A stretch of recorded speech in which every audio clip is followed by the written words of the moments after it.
Welcome back to another TFT Galaxy podcast. We are at episode 12, where we high press the news and the tactics of the club we love, the LA Galaxy. Today we're covering the latest Galaxy news, which includes the Galaxy's Coachella Valley schedule has been released. The MLS Super Draft happened, and the Galaxy has made 3 college player choices. And rumors galore concerning players and where they may land, and just other general news around MLS and the Galaxy. I'm Eric. I'm Chris. How we doing? Great. All right. Well, welcome to the holiday edition. Yep. I spent a long time making this backdrop, so it's great. I love it. It is great. It took me about 5 seconds on ChatGPT. No, it took longer than that. Welcome everyone. We hope you're having happy holidays, Merry Christmas, Happy Hanukkah, whatever it is you celebrate. We just hope you're having a good time. It was tough for us to find the time on our break to get in here, but we managed. And Chris, I'd like to start off right away with some of the comments we got from last week's episode.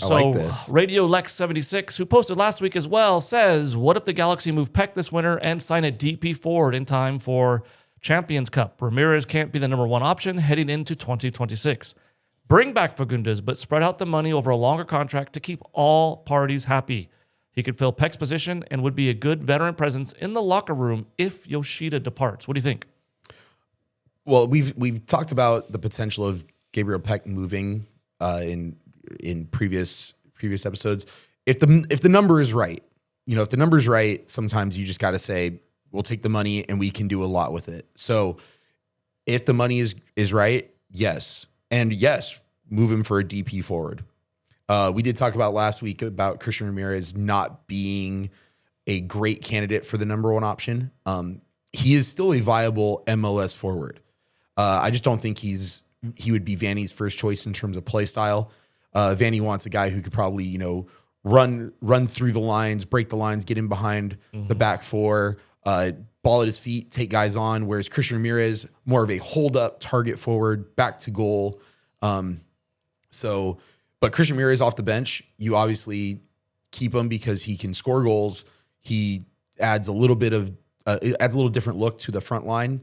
But no, he cannot be the first choice. So yes, if the right number comes in for Peck and we use that money to get a DP forward, I'm in for it.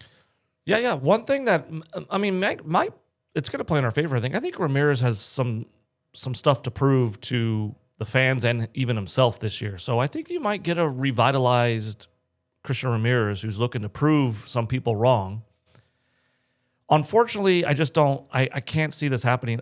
No news on the Fagundes front is bad news, I think. No news on Peck, receiving offers for Peck or us turning offers down or us negotiating. And that would be a pretty big deal. So I think that would be hard to keep under wraps if someone made like a significant offer for Peck. So whereas I would totally be open to something like this, I don't see this happening. But I agree. I think moving Peck and getting a DP forward would be good. Not that I want to lose Peck, but I think it would be good if we happen to lose Peck. I think we do reinvest at forward. And if Yoshida does depart, Fagundes is a veteran and a good locker room type guy if Yoshida leaves. Unfortunately, I don't know. I don't think Fagundes is coming back, but I also wouldn't use Fagundes to fill his position. He can play outside wing. He doesn't get the speed. He doesn't get in behind. I'm not saying he can't. I personally would not use him. You'd go with Harbor, Miller, Cuevas, one of those, or a combination of such. I think so too, because they're like for like, right? They still try to get in behind. Yeah, and maybe not as good on the dribble as Peck, obviously, but they still are going to get up and down and put that work in. True. Yeah. No, but and again, if there's no move for Peck, that's fine. But in terms of say in this hypothetical situation, Peck moves, I would not bring back Fagundes to fill that spot because when we just said, like you just said, Harbor Miller and Mauricio Cuevas both have the youth and they can do a similar job as to what Peck does. And they also have time to grow. They also have time. Yeah. Higher ceilings, obviously. Yeah. Yeah. So yes, Fagundes does bring the veteran presence in the locker room if someone like Maya Yoshida does leave. I if this were the case and you said, okay, now you need someone to fill Peck's spot, we already have 2 guys. I would not bring back Diego Fungudez because I'm the same vein. I think I wouldn't be upset if Fagundes re-signed. I would just be questioning a little bit of like, okay, so we reinvested in Fagundes, or maybe we could have went somewhere else. Is it the best thing for the team? Not that I'm not a Fagundes fan, but I just see like we can use that money in a different way. All right, let's take a look at another one. Cookie Raider 2882. It is interesting how in 2024 our strategy was score, score, score, and forget about our defense. Seems like we're aware Ricky will have a target on his back, and we are trying to address this problem this year. So I'm guessing this is in relation to the Glesnes signing, that the Galaxy are now trying to shore the defense up. But I don't think the Galaxy's strategy was to score, score, score. Well, I guess. You know what? We just. I mean, in some sense, sure. But we just did it. But they, obviously, I mean, that the year we won. Well, they're talking 2024, right? So the year we won. I mean, we did get. We did sign defenders. When did Zonka didn't come until last year, I believe, right? So that was kind of trying to be the solution last year. But Garces was 2024 signing. He was the R signing for 2024. So they did shore up the defense in 2024. And Mickey Yamane, right? Was 2024 or was he 2023? I don't know. Okay. But I mean, regardless, over the last span, every year they've invested in the defense. So I don't think the Galaxy's strategy has been score, score, score. I think that's what has happened because of just the personnel we got on the field. And I do think we've made a couple bad decisions in terms of signing. I don't think Zonka was a great signing. And then Yoshida just getting older and older has hurt the Galaxy a bit. Now this comment's really interesting because I could see this if we were winning games, you know, the N+1 strategy. Okay, the team we're going to play against is going to score 3, we're going to score 4. There weren't a whole lot of games like that. Well, not last year, but the MLS Cup winning year, we did that several times. We did, but also when you looked at the playoffs, it's not like we were going in. Obviously, the final was 2-1. But up until that point, right, we beat Minnesota in the aggregate, like what, 8-2? Yeah. And so it wasn't a forget about defense. No, I think our defense was pretty good in the title winning year. Yeah. I do kind of agree with them though. Certainly this represents a slight shift in strategy. They are investing more than they ever have at that center back position. So I think that's definitely true. And I think that's because they saw what we saw. And we had a very, very bad defensive year. So they dedicated the funds to it. And one more comment. Fan FCSD sounds like a San Diego fan and a Galaxy fan, clearly. San Diego is a good place to be. I think he's referring to our most loved cities where people can join an MLS team. And they were too far down the line, that, in my opinion. But a little too far from Dignity Health Sports Complex. Duh. Glesnes is an improvement. He's got a green card, which provides an avenue for him. It frees up an international spot if we move out either Zonka or Yoshida. Will Kuhn seems to be doing a good job getting players on the lowdown, so I trust we've got something in the works. I personally like Christian Ramirez as the Miguel Berry replacement, but would like to see Ruben Ramos Jr. get more time as a second striker, as he moves a lot more like Dayon than a target striker like Christian Ramirez. So this is kind of interesting. So thank you, Fan FCSD, for a little bit of news here. We didn't know Glesnes has a green card, which is great.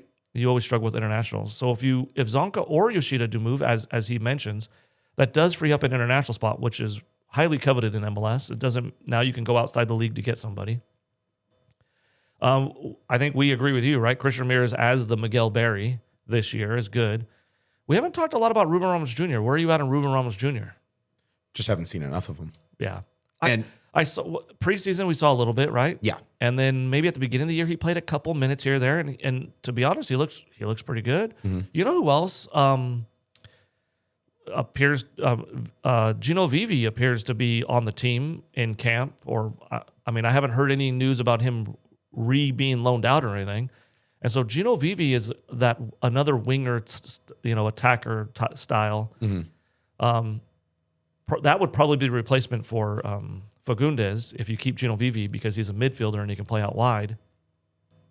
But yeah, I mean, I don't know. Ruben Ramos Jr. is more of a 10, I believe, right? He's not an out-and-out forward, but I guess maybe he can play a false 9. I can't make a comment on that because I haven't seen him play enough. Yeah. But if he is more comfortable as a 9, hey, throw him up there. Especially if he can be the other side of the coin, that dynamic player more so than the Christian Ramirez hold up play. Why not give it a chance? You got Coachella. You got Coachella for 2 games. Give him a run.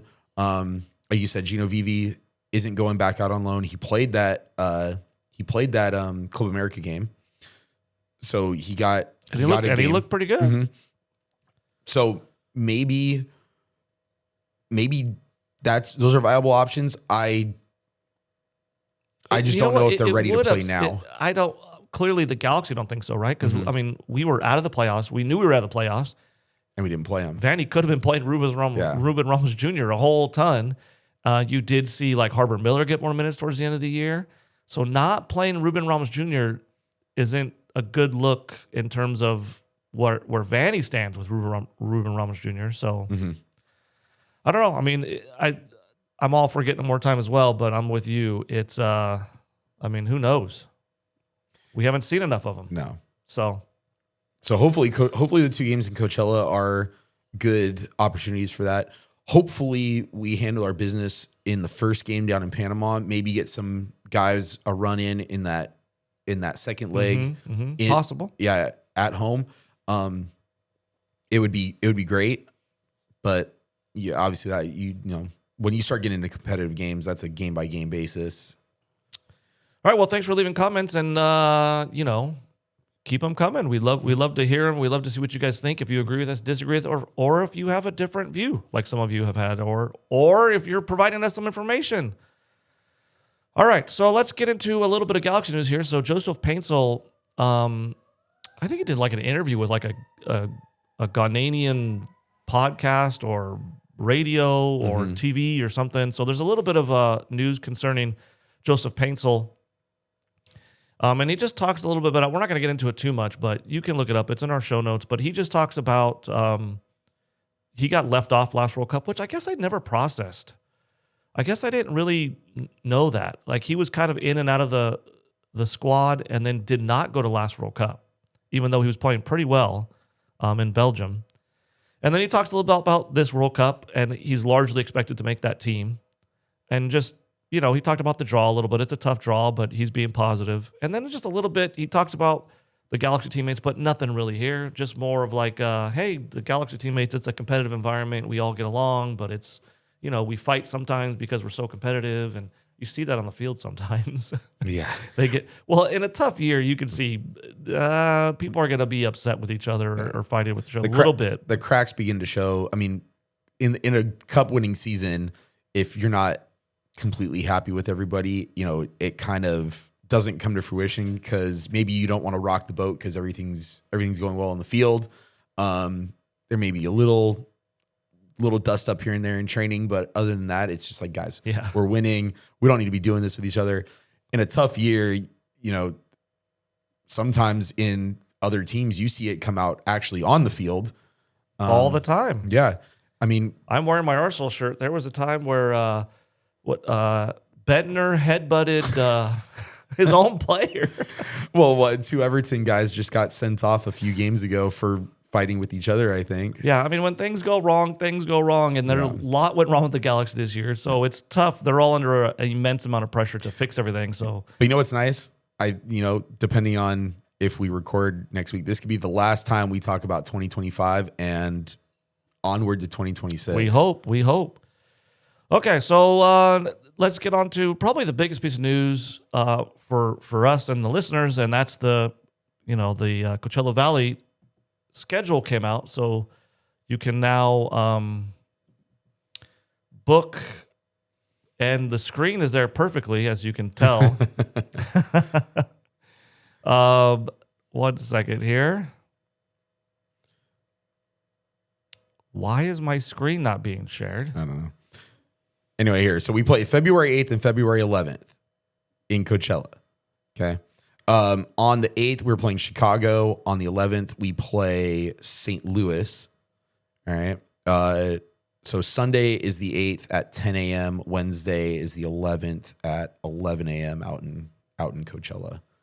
I mean, that's great, especially for being able to go see the squad, especially because with Champions Cup being so soon after, pretty much going to be some full teams. I would expect at least that. on the Galaxy side of it. I don't know what Chicago or St. Louis is going to bring, but you can imagine that Vanny's going to have who he's going to take to Panama with him. A couple guys where it's okay, you're going to go to Panama, or you're going to start in Panama, or maybe guys that are on the fringe of, are we going to leave you at home, or are you coming with us? So these are important games, even though they don't really mean anything in terms of record or competition wise. They're going to mean a lot in terms of what the Galaxy will look like when we step on the field in Panama. Yeah, but it looks like you can probably get your passes right now. If you go to the Coachella Valley Invitational website or LA Galaxy, and they'll link you here. So they have general admission, VIP, weekend passes, and the full match schedule right there. So on the day where Galaxy plays Chicago, LAFC plays NYCFC, so you can catch both those games. And then there's a whole host of games on that Wednesday. Might be tough to get out to, but there's a whole host of games you can see. Mm-hmm. Galaxy plays 2 games. Most teams play 3, but we're exiting early because we got to go down to Panama and play our Champions Cup game. Mm-hmm. And I think this is new this year, where the Women's League is down there on February 15th and the 21st. So if you want to watch some women's soccer, they're also doing it a week after the men are done in Coachella Valley. So you can go down there and see, are we in it? I don't see the LA team. Yeah, Angel City's right there. 2 games, one on the 15th, one on the 21st. There you go. At 1 o'clock and then 1:30 respectively. Yeah, they play Portland Thorns and Seattle Reign. So if you want to go see some of the women's games too, pretty good. Mm-hmm. And like we said before, that's coming up, man. I mean, things are moving quickly, and you can expect to see some Galaxy very, very shortly back in on the field. We do. I mean, we're getting a new jersey this year, right? Yes, a white. Yeah, a new home kit. So we'll see what that looks like too. I don't know. The what do we call it? The Angelino kit gets retired into the annals of history, along with the other 5 home kits that we won an MLS Cup in. There you go. Yeah. There you go. Okay. And I don't know how much we can really speak to this as well, because we don't really know these players so much, but LA Galaxy did select 3 players in the 2026 MLS Super Draft. First player we got was Palmer Bank, a 6-foot defender from Stanford University. Yeah, I was looking up some highlights of just all 3 of these guys. So Palmer Bank primarily played on the outside left. Left back or outside? Left back. Okay, left back. Yeah, left back. Is this a subtle hint at, hey, we might be getting rid of an outside back and we need another one to replace it? I don't think if you're Galaxy, because we did not have a pick in the first round. No. Because we traded away last year. It doesn't matter. So our first pick was second round. Mm-hmm. I think when you're picking this low, even when you're picking a little higher, you can't count on these guys. Like, if one of them works out, great.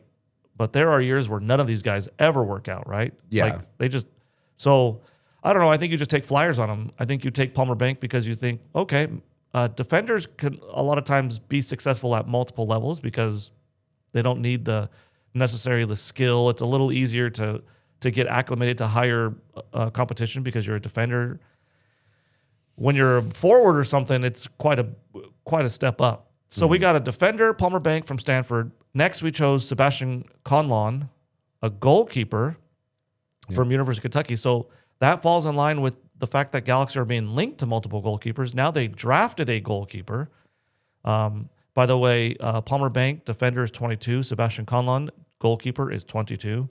And then finally we chose Jaime Amaro, a midfielder, hometown of Madrid, Spain. He went to Bryant University, and he is Spanish, so he would take up an international slot. So it's going to be really hard for him to make the team. Yeah. Because, like I said, those international slots are coveted. So there you go. I mean, I don't know. I don't really make anything of this, except you should expect to see 1, 2, or maybe even 3 of these guys in some of the preseason workouts and some of them, maybe even the preseason games over in Coachella to see what they got. But I think at this point in time, it's a really tough team to find a spot in. Yeah. If you're getting drafted by the Galaxy, it's almost kind of like, oh man. I mean, we are pretty stacked in a lot of positions, and there's a lot of people that are. I mean, Cuevas is not starting, and you're getting drafted as a defender, right? Harbor Miller is on the rise. Aude is not a starter, and he's your backup left back. I mean, it's tough. We have goalkeepers. We got Mitrovic and Janikowski. We're looking for another goalkeeper. We're looking to spend on goalkeepers. You're not getting midfield. I mean, I think if you're getting drafted by Galaxy, it's tough. I maybe would have liked to see one of these picks be a forward, but yeah, I just think when you get that low in the draft, when you're taking like the 30th, I don't know what we had. I think it was somewhere around 30 something. I bet you the forwards who might actually do something are gone. Yeah. And you got to keep in mind, too, this used to be a big deal. It's less and less so now that the clubs are investing in youth, right? Yeah. They have their own youth systems, and all those guys, they skip the draft, right? Galaxy youth players are Galaxy players. We own them. And they've been in the system for a long time. Right. Some of them when they're still in high school. So the guys that are coming in, that are going through college and everything, may not have been great youth players, standout youth players. So they're coming in and they have to prove it not only with the guys that they're playing with, their own age, but show that they deserve a chance over someone who is at certain instances, right? If some guys are coming in at 22, you could have a 16-year-old playing the same position who's been around the Galaxy system for 3 years. Yeah. And so that's not to say these guys aren't good. I'm sure some of these guys are good. I think it just waters the pool down quite a bit over the last 5 years or so with that investment in youth. You would have seen a lot bigger deal with these players being taken, but now a lot of those guys are coming through the youth program, like Cuevas, like Harbor Miller, and they're already on the team, right? They're being signed to senior contracts directly from the youth team. Yeah. So not much there. I mean, a little bit of news, but not much, and that leads us into a whole bunch of into the rumor mill. Yeah. And the rumor mill is largely MLS based right now because the January transfer window is when it opens up for the international leagues, Europe and stuff like that. Well, I did say that I would have liked to see a pick used on a forward, but we are rumored to be linked with a forward from Tigres, Sebastian Cordova. Yep. According to Galaxy Runs LA. I couldn't find this rumor anywhere else, which to me means it's not a very strong rumor. I think this rumor just is rooted in the fact that Cordova's contract is up, and probably everyone's kind of inquiring a little bit about him. Now, this says Tigres forward. I looked a little bit. He's also listed as a midfielder. Yeah, so kind of attacking mid. I don't think he's a striker per se. I think he's more of an attacking midfielder, false nine, something like that. But I don't know much about him. Did you look anything up? Did you look at any? Other than seeing that he was rumored and the questions about, wait a second, he it says forward, but also they list him as a midfielder. Other than what we have here, I didn't take a whole lot. I saw some stories in the past like he should be on the Mexican national team. Is he ready for Europe? So I think he's done quite well over there in order to be linked with articles of should he be a full international? Should he be moving to Europe? So I wouldn't put too much stock in this just because there's not a lot going here. It's just one outlet that's reporting it. Galaxy Runs LA. Now, Galaxy Runs LA did report on the Glesnes. I'm not sure when, and that's about it. Yeah. I mean, and the Glesnes thing was a pretty easy call. So I don't think it's too strong a rumor, but it is a rumor. Kind of a bad rumor we talked about, and that is, we talked a little bit about last week, but here's the official rumor being reported by Galaxy Runs LA, same outlet. But I've seen this in multiple places where Cuevas is getting quite a bit of interest from Liga MX teams, which I don't know. He is dual citizenship, right? He's a Mexican. He has Mexican citizenship and American citizenship. I don't like this move. I don't like this move for him either. I think he should stay. Obviously, I want him to stay with the Galaxy. Yeah. But barring the fact that, let's say, Galaxy is going to get rid of him, I think he should stay in MLS. I think he'd be really successful in MLS. And whether we keep him or not, I want him to be successful because, once a G, always a G, and I really like Cuevas. So I really don't want to see him go to Liga MX and struggle for a couple years. And I don't know. And then everyone kind of forgets about him. And I don't know. I don't think it's a great move. The San Jose for Cade Cowell is coming back to MLS. Yeah. After making a move to Liga MX. It could be tough down there, man. And there's a lot of pressure down there. And if you don't perform well right away, I don't know. I don't like this move at all for Cuevas. Please stay, Cuevas. Galaxy, please keep him. If he leaves, it'll be like the same. It'll be like the comment section we saw when Glesnes moved from Philly. All of them are just like, what am I supposed to do now? Really? Exactly. What are we doing? Exactly. That would be the comment section if Cuevas leaves. We've tracked Paul Rothrock a little bit. We've talked about how Galaxy may be interested. There was never any news about Galaxy being interested. And it looks like Paul Rothrock is being reported to being very close to re-signing with Sounders, which it seems like they're all happy with it. I think that was probably going to happen for a long time. They've probably been trying to work it. I know the Seattle fans are going to be very happy about that. They were going to be very upset, I think, if they let him walk. But looks like Paul Rothrock will be staying with Seattle. Now, a forward we have been linked to multiple times and talking about, it appears that Lewandowski has been given an official offer from Miami to come to Miami FC. Another one we get away. We let get away. God. Well, it's not official. It's not official. Okay. You're right. It is not official, but also they have a DP slot open. Do you think I guess he's probably a DP, even though he's 37, I guess, huh? Yeah. I mean, it was going to take some finesse to convince him to not be a DP. But now Inter Miami can go in and just say, hey, Leva, let's here's a check. What do you want?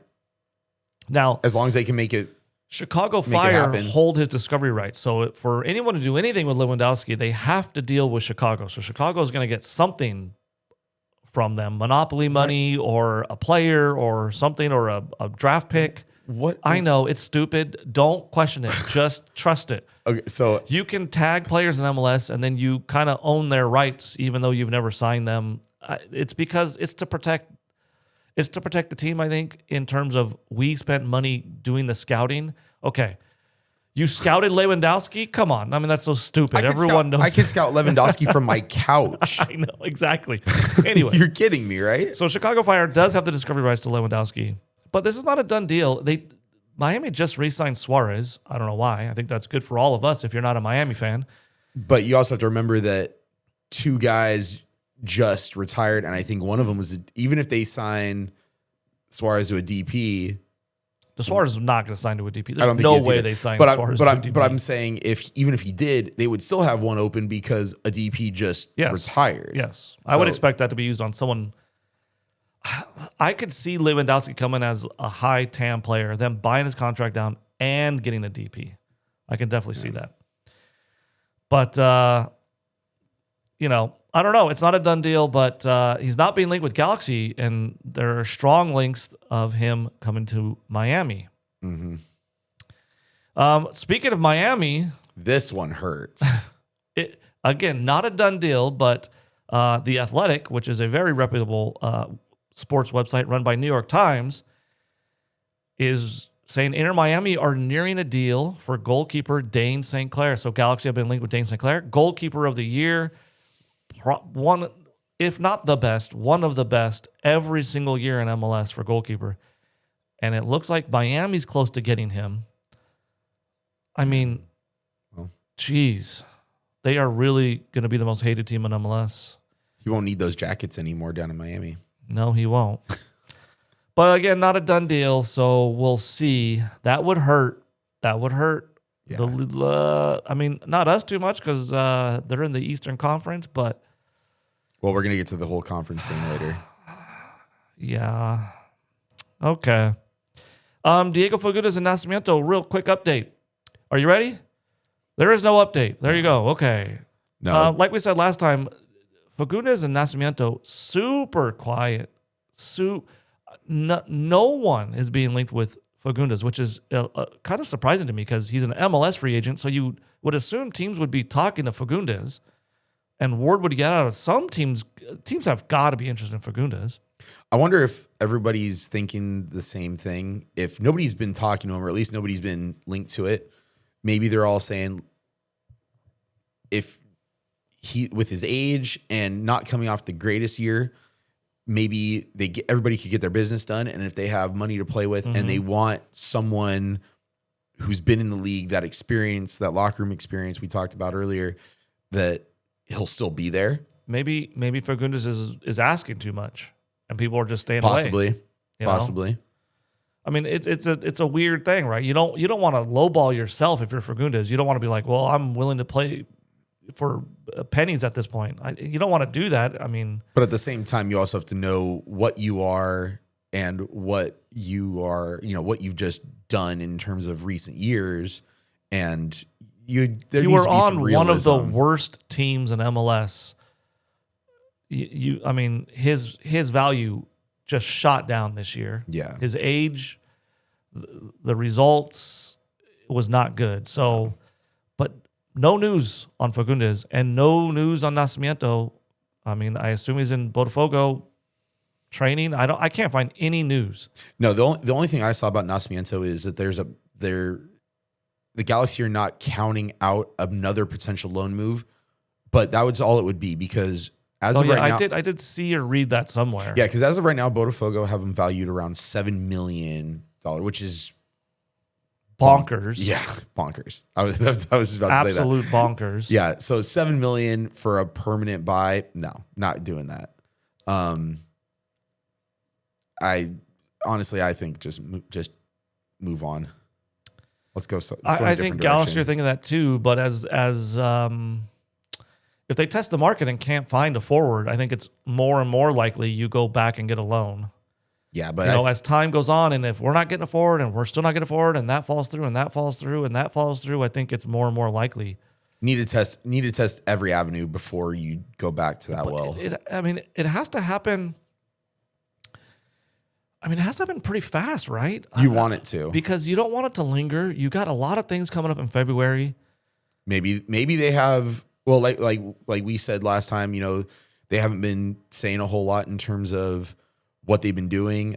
We looked at that comment that said, it's really good that they're keeping people on the lowdown. Maybe they have their eye on someone. Maybe they've been talking to someone who's out of contract in, somewhere in Europe or somewhere outside of the MLS, and they're just keeping it under wraps. And in that case, it makes sense. They'd have to wait till January, right? Yes. When that market opens. Yes. So they might have somebody penciled in. They might have really strong negotiations, but until January comes, they're not going to really release anything. Yeah. Will Kuntz may have something up his sleeve, and it's possible. I mean, I do like Will Kuntz has been good since he's come to Galaxy. Mm-hmm. We had a bad year last year, but I don't think you could lay that fully at the feet of Will Kuntz. I mean, the injury and there's just a lot of things, and the aging and the contracts ballooning because of the MLS Cup Championship and people aging out of U22s, and there was a lot to navigate, and it didn't go well. But I mean, he's been very good. I mean, he's got Glesnes. He brought in, Paintsel and Peck. I think he's been very, very good. So, and as much as you can say it's Will Kuntz's job to get the team. Yes, it's Will Kuntz's job to get the team together and work with Vanny about, what he wants, what Vanny wants based off of what he wants to do. But at the end of the day, the players still have to play. Will Kuntz is not the one stepping on the field and playing. It's up to the guys on the field and on the bench to play. Right. It's Vanny's job to make sure they are prepared to play. Mm-hmm. So now you don't hear a lot of tension between, Vanny wanted this guy and Will Kuntz just said, no, I'm not going to get him for you. You don't hear that. So that's number one. That's good news, because you hear a lot of times, former coaches will come out.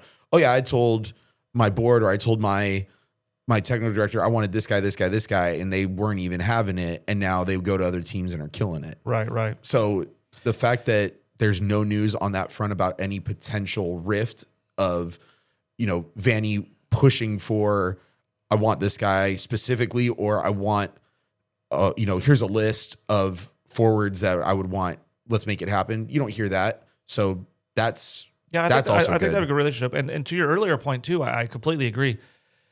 Because you saw at the end of the year, the Galaxy played quite well. Mm-hmm. So we had a team that could compete. I mean, maybe not for a championship, but I think we kind of knew it was going to be a rough year. I think we were all hoping to make playoffs. And I think the last half of that season, that was a playoff team. We didn't sign anybody, So I think Will Kuntz and Greg Vanny were looking at the team going, I think we can do it. I think we got enough. And things just started poorly, and they went poorly for quite a while. And you could blame a whole bunch of people for that. At the end of the day, it's probably a little bit of everyone's fault. Mm-hmm. But I'm with you. I think it's mostly the players. Yes. I mean, at the end of the day, the players are the ones that play. Yeah. And they didn't play well. No. They didn't play well. I mean, maybe Greg Vanny didn't prepare them well. You could argue that. But I don't think it falls on Will Kuntz's plate, especially looking at the way they ended the season. It went quite well. And like you said, it could be everybody's fault. Literally, it could be from the top all the way down to hey, the kit man put my boots in the wrong way, and you could find excuse for anything. But with the last show of 2025, we look forward starting next year.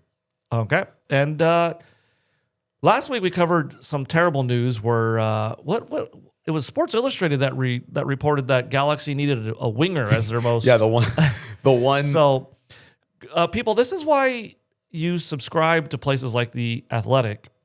This is Tom Bogart. He writes for The Athletic, but The Athletic is run by the New York Times. It does require a subscription.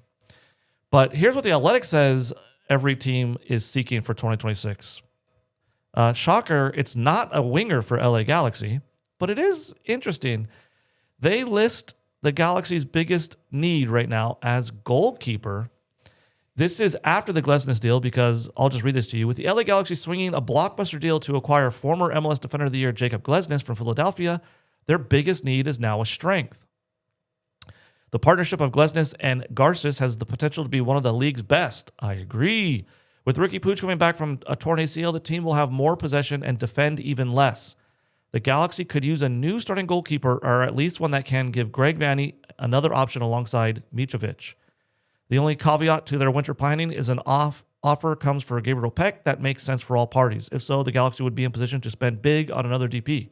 So we've kind of talked about that with the earlier comment. It is interesting. The Galaxy have been linked with goalkeeper after goalkeeper, then drafted a goalkeeper. Now, Tom Bogart from The Athletic is saying the Galaxy need a goalkeeper. Are we missing something, Chris? We apparently must be. At least on this front. Or do you think Tom Bogart sees the Galaxy moving for a goalkeeper that and could then be uses that to inform his article to say the Galaxy feel like they need a goalkeeper? That could be a very big one also, because when we originally broke the news that there was a rumor linking us to both Dane Sinclair and Ethan Horvath, I said that yes, I would love a second choice, maybe to give Mitrovic a little bit more competition in there, because I don't think Mason Kowski is the one that's going to push him, because there may be just too much of a gap in quality. We haven't seen him very much, and no. I think he was very. He played a couple games towards the end. People were very high on him, and then he tore his ACL, I think. Okay, and so he was out for a year and a half as a goalkeeper, and then that's when we got him. Mm-hmm. For a bargain, because he was coming back from injury. And I think people were kind of high on him before we got him and before the injury, but To me, it is a little insane. Now, it's not as bad as winger. No, And clearly the Galaxy also feel they need a geek goalkeeper. But how does this not say forward? I don't get it. Would I put goalkeeper high on the list? It's probably second behind a forward. The only thing I can think of is, do the Galaxy and Tom Bogart via the Galaxy already know something we don't know? Like they're already bringing Nascimento back. That's it's basically done. Although Bogart would say that, right? You would imagine that news would break. Yeah, he would break that news. I mean, he wouldn't be sitting on that, I don't think. Yeah. So I don't know. But I do like that he's not writing about a winger. A winger is absolutely ridiculous. or an attacking central midfielder. But he also mentions a deal for Peck may come in. You don't know. So well, he just said if something comes in January, he's not saying but I think teams are lining up. But I think other teams and other leagues know the Galaxy are willing to listen to offers for Peck. I'd be willing to listen to offer for anybody except number 10. If you want to make an offer for anybody except Ricky, fine. If you want to make an offer for Ricky, it better be with but I think it's more of a thing of like figures. Galaxy has kind of put out there like, hey, we're willing to part with Peck. I don't think they're willing to part with Paintsel. Of course, if an offer came in for Paintsel for good money, I think they would. But I think Paintsel, they're very happy with, I think. Peck, they just see an upside in, hey, if someone comes in over the top and we can make some good money on it, then we're willing to listen. And I think everyone kind of knows that. So everyone's kind of talking about that. Like, hey, there might be an offer for Peck. Yeah. Yeah. In the other big news, just MLS news, sources, this is from Paul Tenorio and Tom Bogart again. MLS may be doing a divisional revamp when they change to the league. How much of this did you read? I read it. I love this. So let's just walk you through what this article says. This is a hypothetical, and they say there are many other paths they're looking at. But one of the large problems with MLS that, well, I mean, you might not care about, but the players certainly care about is the travel time is crazy. Mm-hmm. And so the only reason to go to conferences really is to cut down on the travel time. And so this would have LA Galaxy, LAFC, San Diego FC, Austin FC, Houston Dynamo, and FC Dallas. So basically Southern California and the Texas teams they call it the Southwest. Would be in the Southwest Conference. And they would play each other home and home. Mm-hmm. Okay, so that's 10 games right there because you would play each team 10 times. That would leave 24 other teams you do not play in your conference. Yes. And then you would play them each once, either home or away, and that would kind of flip-flop over the years for a total of 34 games, which is kind of right where we are right now, right? Yes. So it works out perfect. It cuts down on travel a little bit. But does it? I would love to see the the numbers behind, like, let's just take LA Galaxy. What do the travel numbers look like in this scenario versus what we're doing now? Is it significantly less? Because we're already playing LAFC twice. We're already playing San Diego FC twice. In many years, we play Austin, Houston, and FC Dallas twice. I don't think we do every year. Yeah. Well, no, we do. What? We do play them twice every year, right? Don't we play everyone in the Western Conference twice? Yes, and in the entire Western Conference. Right. And they're all Western Conference teams. Yeah, but also like St. Louis is a Western Conference team. Nashville's a Western Conference team. Yeah. So like things like that. But when you look at travel stuff, LA is not really the great person to look at. You look at the travel of the Seattle teams. Toronto and Seattle. Well, not even that, but like Vancouver and Seattle. So when you look at that, where you're only playing, the furthest you have to go for an away game in your division is Colorado. That's pretty doable. And then you may have to make a cross country trip once or twice a year. I don't know. You still have 24 games left. Yeah, well, and 12 of those are going to be away. And so 12 are going to be away. So you do have the possibility of that's still quite a few away games that could be far away. Yeah. But now think about it. Say you're playing, let's look at that at that one all the way at the bottom. DC, Nashville, Atlanta, Charlotte, Inter Miami, and Orlando. Okay? I would imagine the MLS schedule makers aren't going to do this to Seattle or Vancouver or Portland and say you're going to play all those teams away. Oh no, they wouldn't. No. So say you only have to make a trip for 3 of those. One trip to Florida, a trip to North Carolina, and a trip to Atlanta. And that's the farthest you go. Right. Yeah. You know, I get it. I just would like, and MLS has done this. If they're looking at this, they have the numbers on the number of miles that are being saved. I would love that data. I would like to see that data. Yeah. Of course, going to this, they also mentioned would require a change in MLS playoff format. And we definitely, please change the MLS player format. It is stupid. Did you see the format they're going to go to? Well, again, these are all very early stage rumors. Very early, but the one that I've seen the most is with this, because everybody plays roughly, the same games similarly. Yes, some divisions are going to be more competitive than other divisions depending on the year. We get it. But because you're playing everybody, they're looking to do a single table and then the top X amount of teams. They haven't come up with a number for that yet. But then the top X amount of teams. Is a single table valid though? Since some conferences are going to be harder. But again, that's how it is on a year-to-year basis. Like you could have one where our entire Southwest division is just full of juggernauts, and then you go see where Minnesota's playing, and you have a couple, but everybody else is feasting. But then the next year, it could just all swap around. Yeah. But I like it because everybody plays roughly the same type of schedule. Yes, in terms of difficulty, everybody plays everybody. But now you have something where I do like that everyone plays everybody. Right now, that is not true. Mm-hmm. There are years where, let's say, LA does not play Miami, and that would be a big draw on TV, and so we didn't play them this year. No, we did not. LAFC played them this year. Yeah.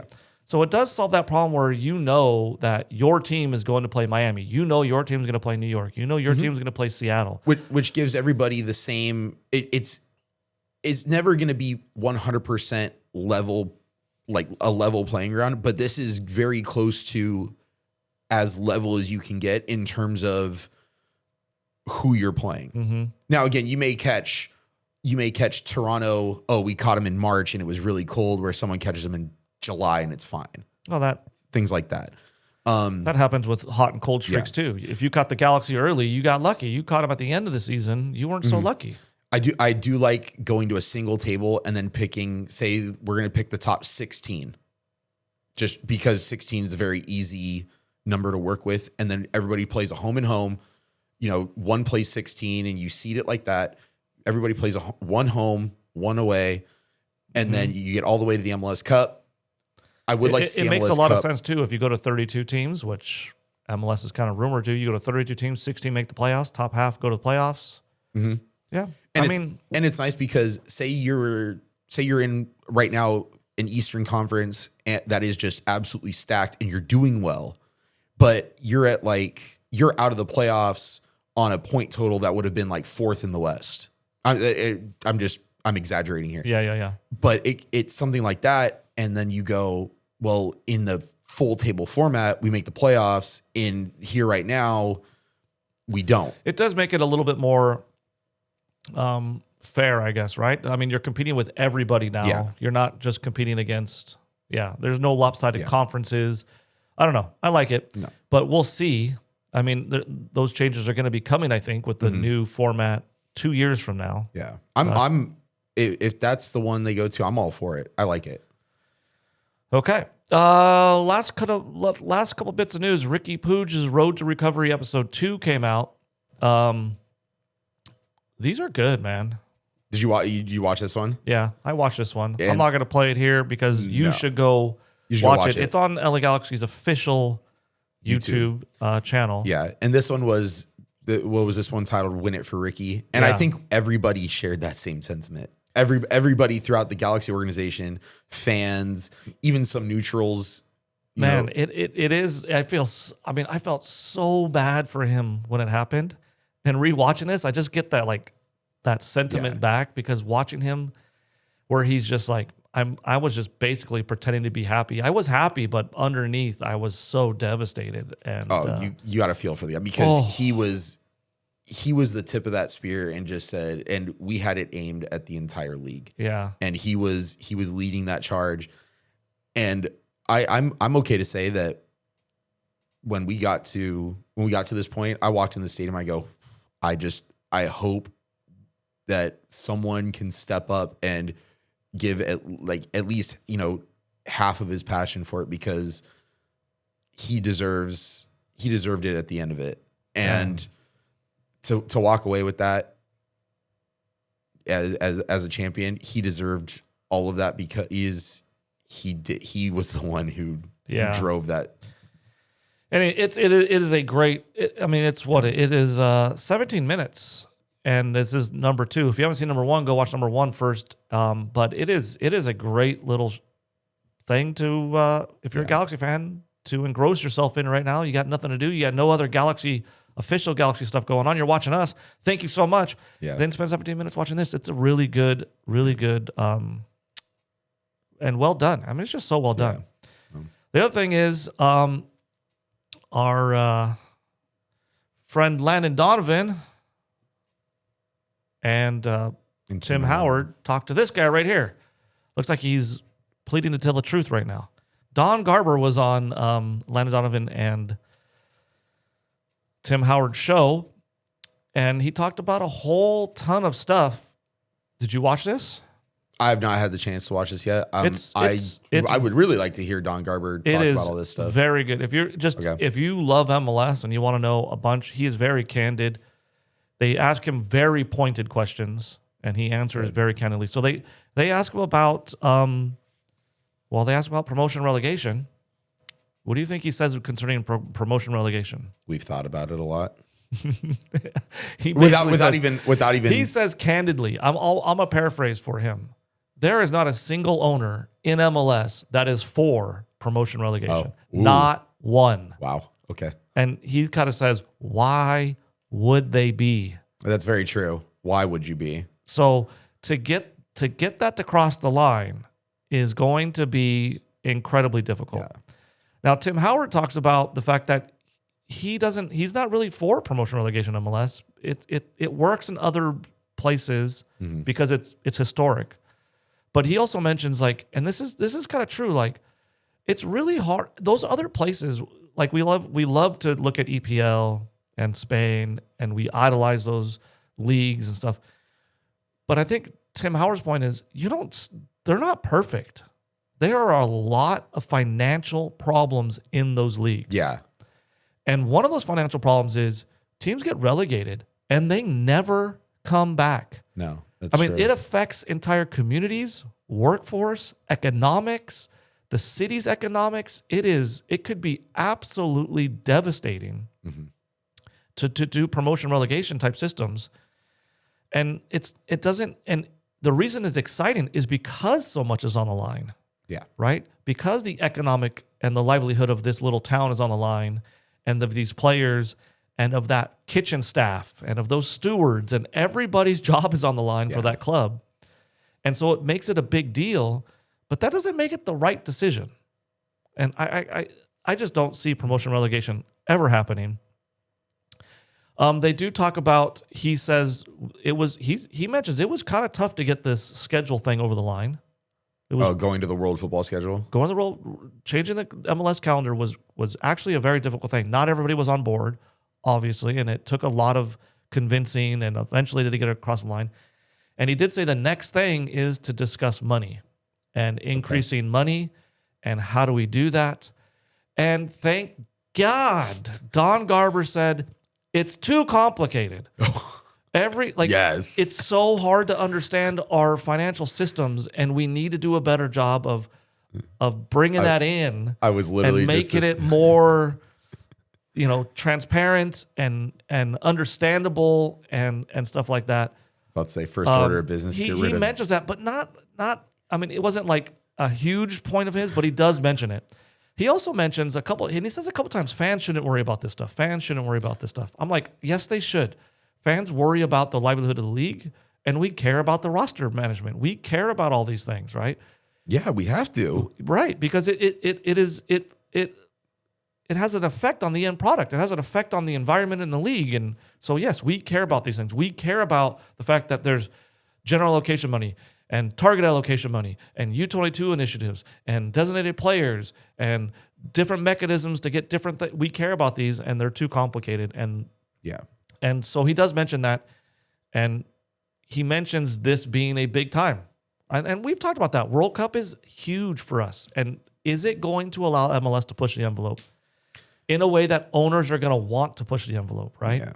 So the owners have to be on board with whatever it is we do, whether it is we add another DP, whether it's we add more just general allocation money. I don't want to call it that. Or just get rid more of it. Salary cap, or get rid of it. Get rid of GAM and TAM and just... So I think beautiful. you will see something on that front from MLS next, which is good news. Good news. And then they ask him, like, are you on your way out? They literally just say, you sound like you're on your way out. And he sounds like he's on his way out. Yeah. He's like, well, I'm not going to say yes or no yet, but I'm being much more reflective than I ever have been about my career here. And he mentioned something that we mentioned the other day. He mentions that when he took over MLS, and by the way, I think Don Garber has done an absolutely amazing job with MLS to get it to where, I mean, it was in a state, it was folding. We were losing teams. We were closing things. And when he took over, and from where we are then, 25 years, I think it's been for him, or 28 or something, to now is absolutely incredible. So he mentions that he didn't know anything about soccer. He's like, I knew nothing. And he felt kind of weird trying to run a league not knowing anything about soccer. But he said, obviously, over the last couple decades, I now know a lot about soccer. But that goes to our point where we were talking about earlier. Whoever takes over MLS does not have to be a soccer mind. No. Right? No. If it's an NFL guy who knows how the NFL works and knows how marketing works and knows how to get TV deals done and knows how to work with players' unions and all that kind of stuff, that's enough. Like, they don't have to be a former soccer player or a former coach or some amazing, tactical mind. They need to be business-minded, and they need to grow the league economically is their job. So, but it is a really good interview. I really like this show with Donovan and Howard. I really like it. I watched most of their episodes, but this one's really good. So it's a very, very high recommend. Go check this one out. It is a great one. And the whole thing's about MLS and how it's being run and what's going to happen behind the scenes and what went into some of these changes. And he's very, very candid. He's not talking like very politically. He's talking candidly to Donovan and Howard. Okay. So check that out. And then our last bit of news today, Chicharito rumors. We already talked about it. We kind of already talked about it. He's done. It did mention in this article that Chicharito was thinking about, or is thinking about, a return to the English Championship, the second tier of English football. Somebody wants that he was thinking about that, but it looks like he might be retiring now. I hope he doesn't go. I hope he doesn't go to the English Championship. Walk away. So. And we wish him the best. If he goes to the championship, I wish him the best. But if he retires, that's what I think he should do. But he is being rumored that he may want to continue his career. But we'll see. We'll see. That's basically it. No real strong news, and I don't think we're going to get any until January. Yeah. I think these offices, they take Christmas breaks too, right? I think a lot of front offices are on breaks at this point. We're going to take our Christmas break. We're going to take our Christmas break for sure. So, and I'm sorry I'm wearing my Arsenal thing today because my Galaxy shirt is see-through because it's green like the screen. So anyways. All right. I hope to get some new Galaxy stuff in Christmas gifts. So if you're still here, Final Third Galaxy Podcast at Gmail. If you have something to send us that's a little bit longer that can't fit in a comment, whether it's a video, a picture, or whatever it is you want to send us, you can send it to us at our email, finalthirdgalaxypodcast at gmail.com. As always, leave a comment on our videos, YouTube, Spotify, or our audio on Apple Podcasts. We'd love to hear from you. We thank you so much for listening and watching and being part of the TFT Galaxy Podcast. And do you have anything to say for our listeners, Chris? All I can say is thank you for getting through a dozen of these with us. Hopefully we are keeping you entertained to get through a dozen more. Happy holidays, and we'll see you in 2026. Yeah, it's going to be a lot more fun when we have games and we can look at game film with you guys and tell you what we think tactically of what's going on. But there it is. We're covering the news for now because there's no games. And like Chris said, happy holidays. We wish nothing but the best for you and yours. And we'll see you next week. Bye-bye.